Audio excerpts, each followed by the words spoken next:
मुसलमानों का देश नहीं है, ये हिंदुओं का देश है। यहाँ सिर्फ हिंदुओं को रहने का अधिकार है, और बाकी ये जो भारत की संस्कृति के साथ खिलवाड़ कर रहे हैं, जो भारत के नहीं है वो किसी के नहीं है। क्या आप जानते हैं कि अंग्रेजों के खिलाफ लड़ाई लड़ने वाला पहला शख्स एक मुसलमान था? मुसलमानों ने ही भारत की आजादी के लिए सबसे पहले हथियार उठाए। अंग्रेजों भारत छोड़ो का नारा देने वाला शख्स भी एक मुसलमान था। मुंबई में पैदा होने वाले यूसुफ मेहर अली ने ही 1942 में सबसे पहले इस नारे का प्रयोग किया। साइमन गो बैक का नारा भी यूसुफ मेहर अली ने दिया था। बहुत कम लोग जानते हैं कि मुसलमानों ने ही असहयोग आंदोलन की शुरुआत की थी। 1920 में खिलाफत आंदोलन के दौरान मोहम्मद अली जौहर और मौलाना अबुल कलाम आजाद ने सबसे पहले अंग्रेजी सामान का बहिष्कार करने की रणनीति बनाई, जो कुछ ही दिनों में पूरे भारत में फैल गई। असहयोग आंदोलन में मुसलमानों ने बढ़ चढ़कर हिस्सा लिया। भारत के सबसे बड़े शुगर व्यापारी हाजी सबू सिद्दीक ने अपनी शुगर फैक्ट्री पूरी तरह बंद कर दी।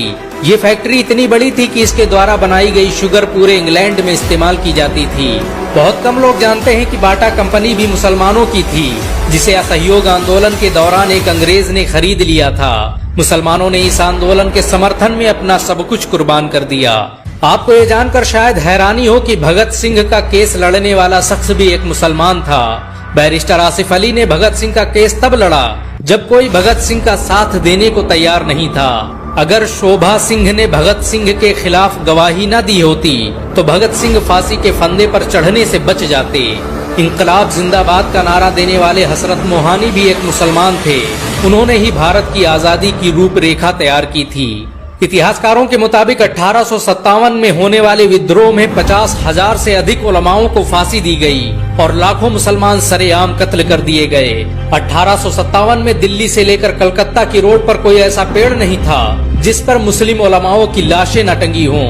मुसलमानों ने ही भारत की आजादी के लिए पहली जंग लड़ी। मैसूर के सुल्तान हैदर अली और उसके बेटे टीपू भारत की आजादी के लिए शहीद होने वाले पहले शासक थे। मशहूर क्रांतिकारी अशफाकुल्लाह खान सबसे कम उम्र में फांसी पाने वाले भारत के पहले व्यक्ति थे। औरंगजेब के शासनकाल में अंग्रेज कभी भारत में दाखिल न हो सके। बहुत कम लोग जानते हैं कि जय हिंद का नारा एक मुसलमान आबिद हसन सफानी ने दिया था। ये नारा आज भी भारतीय सेना और शासकीय प्रणाली में सम्मान स्वरूप इस्तेमाल किया जाता है। तिरंगे का निर्माण करने वाली सुरैया तैयब जी भी एक मुसलमान थी। उन्होंने ही भारत के राष्ट्रीय ध्वज को वर्तमान रूप दिया था। हैदराबाद में जन्मी सुरैया तैयब जी के जरिए बनाया गया तिरंगा आज भी पूरे भारत में लहरा रहा है। मुसलमानों ने भारत के लिए जो किया वो आज तक कोई नहीं कर पाया। कानपुर में पैदा होने वाले अजीमुल्लाह खान ने ही मादरे वतन भारत की जय का नारा दिया था, जिसमें बाद में कुछ सांप्रदायिक लोगों ने माता शब्द जोड़ दिया। आपको ये जानकर शायद हैरानी हो कि भारत का पहला राष्ट्रीय गीत अजीमुल्लाह खान ने ही लिखा था। बहुत कम लोग जानते हैं कि मौलाना कासिम नानोतवी ने दारुल उलूम देवबंद की स्थापना अंग्रेजों को भारत से निकालने के लिए की थी।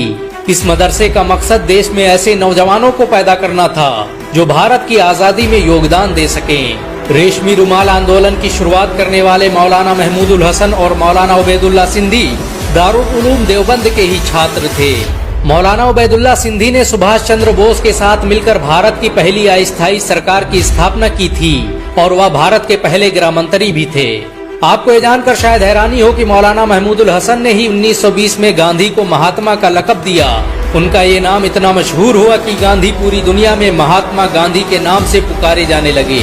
महमूदुल हसन ने ही हकीम अजमल खान के साथ मिलकर 1920 में जामिया मिलिया इस्लामिया यूनिवर्सिटी की स्थापना की थी, ताकि भारतीय शिक्षा तंत्र को अंग्रेजों के चंगुल से आजाद करवाया जा सके।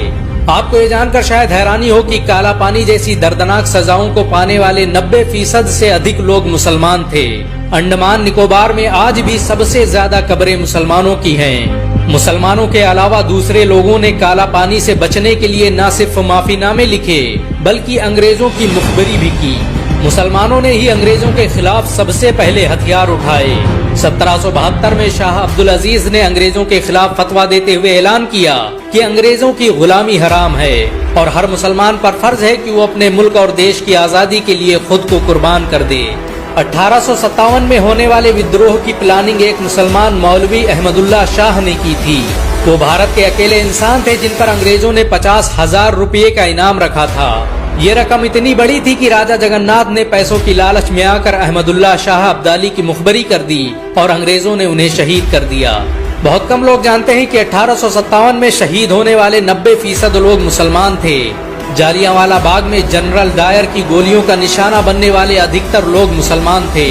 भारत की आजादी का नेतृत्व करने वाले संगठन इंडियन नेशनल कांग्रेस के 9 से अधिक प्रेसिडेंट मुसलमान रहे। गांधी जी ने अफ्रीका में जहां वकालत की पढ़ाई की, वो कॉलेज भी एक भारतीय मुसलमान का था और वह जब भारत आए तो उन्होंने आजादी के लिए अली ब्रदर्स के साथ काम करना शुरू किया, जो कि मुसलमान थे। बहुत कम लोग जानते हैं कि 1921 में केरल के मुसलमानों द्वारा अंग्रेजों के खिलाफ लड़ी गई जंग में 3000 से अधिक मुसलमान शहीद हुए और 50,000 मुसलमानों को जेल में कैद कर दिया गया। ये आंदोलन मोपला मुस्लिम आंदोलन के नाम से जाना जाता है। 1942 में शुरू हुए भारत छोड़ो आंदोलन की रूपरेखा मौलाना अबुल कलाम आजाद ने तैयार की थी। संविधान निर्माता डॉक्टर भीमराव अंबेडकर को पहचान दिलाने में मुसलमानों का बड़ा योगदान रहा। 1946 में जब भीमराव अंबेडकर दलित होने की वजह से इलेक्शन हार गए तो बंगाल मुस्लिम लीग ने उन्हें मुस्लिम इलाकों से इलेक्शन लड़ने की दावत दी। इस तरह भीमराव अंबेडकर संविधान सभा का हिस्सा बन सके। अगर मुसलमान भीमराव अंबेडकर को इलेक्शन न जिताते तो उन्हें कभी भारत का संविधान लिखने का मौका न मिलता। भारत की आजादी के लिए सबसे ज्यादा लेख, शायरी, गीत और किताबें मुसलमानों ने ही लिखी। अल्लामा इकबाल के जरिए लिखा गया सारे जहां से अच्छा आज पूरे भारत में गाया जाता है। देश के लिए शहीद होने वाला पहला पत्रकार मौलाना मीर बाकर एक मुसलमान था। भारत की आजादी के लिए मुस्लिम राजाओं और महाराजाओं ने अपने खजाने खोल दिए। कोलकाता के हाजी उस्मान सईद ने अपना सब कुछ भारत की आजादी के लिए कुर्बान कर दिया। हाजी उस्मान की अमीरी का अंदाजा इसी बात से लगाया जा सकता है कि 1920 तक कोलकाता में बनने वाला हर स्कूल और हर बड़ी बिल्डिंग उन्हीं की थी। कोलकाता के पहले सुपर स्टोर कैश बाजार की बुनियाद हाजी सईद ने ही रखी थी, लेकिन बाद में उन्होंने अपनी सारी दौलत देश को दान कर दी और खुद एक किराए के घर में रहने लगे। अमीर हमजा और यूसुफ हबीब मरफानी जैसे मुसलमानों ने अपनी अरबों रुपये की संपत्ति देश की आजादी के लिए दान कर दी।